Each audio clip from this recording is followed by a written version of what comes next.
impacto y las repercusiones, el daño a la economía, que quizá en un primer momento se calculó para 2 o 3 meses, probablemente habría que extenderlo. No sé, no sé cuánto tiempo más. Y con esa pregunta quisiéramos saludar al subgobernador del Banco de México, a Jonathan Heath. Jonathan, gusto en saludarlo. Buenos días. ¿Qué tal? Muy buenos días. ¿Cómo hacer pronósticos, Jonathan? ¿Cómo ir decidiendo políticas públicas, decisiones, en caso de ustedes, de Banco de México, cuando la variable tiempo sigue siendo tremendamente incierta, Jonathan? Pues sí, es muy difícil saber exactamente qué tan profundo va a ser esta recesión y qué tan extendido va a ser.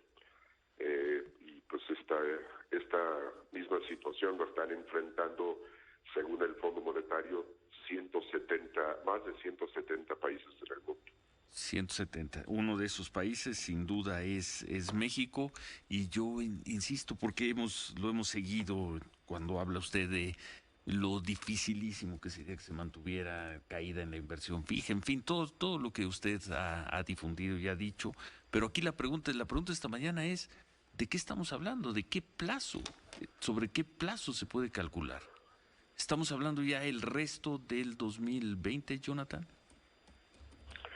Es muy probable que la economía empiece a reaccionar a partir del tercer trimestre.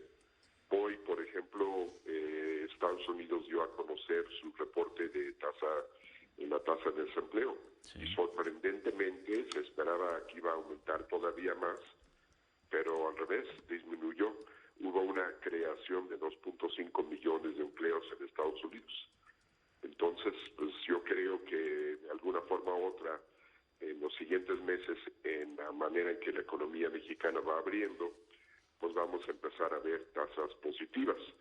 El problema es de que las tasas positivas seguramente pues no van a alcanzar para regresar a los niveles de actividad económica que teníamos, por decir, el año pasado, pues por un buen rato, simplemente por la caída tan abismal que seguramente vamos a haber registrado en abril, mayo y junio. Toca el tema del empleo. ¿Qué sería una tasa positiva? Porque además tenemos una discusión estadística. ¿Cuál sería una tasa positiva? ¿Nos vamos con cifras de INEGI? ¿Nos vamos Pues con sí, encuestas de porque INEGI? ¿Con qué nos vamos? ¿Qué sería una tasa positiva en empleo y cuándo?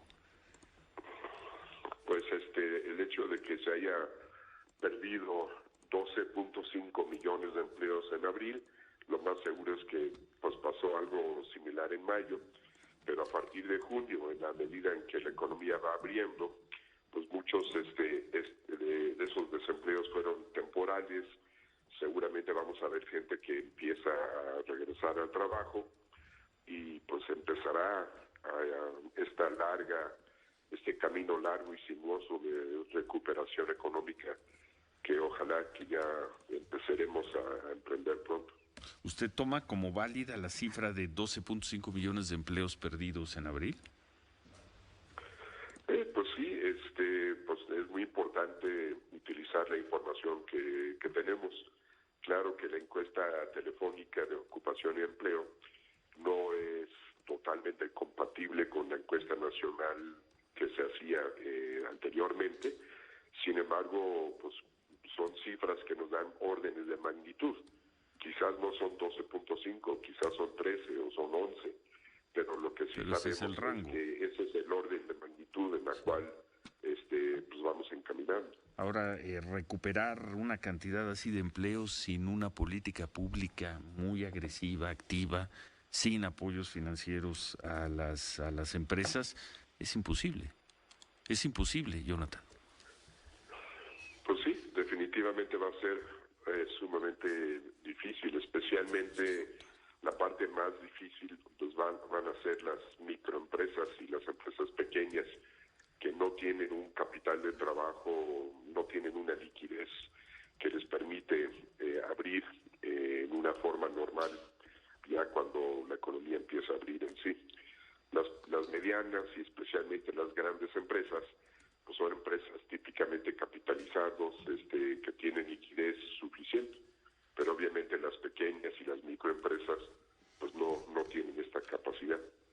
Doctor Heath, habría que tomar en cuenta a los programas del gobierno como Jóvenes Construyendo el Futuro, como los sembradores de árboles, como parte de la recuperación de empleos. ¿Esos contarían como empleos?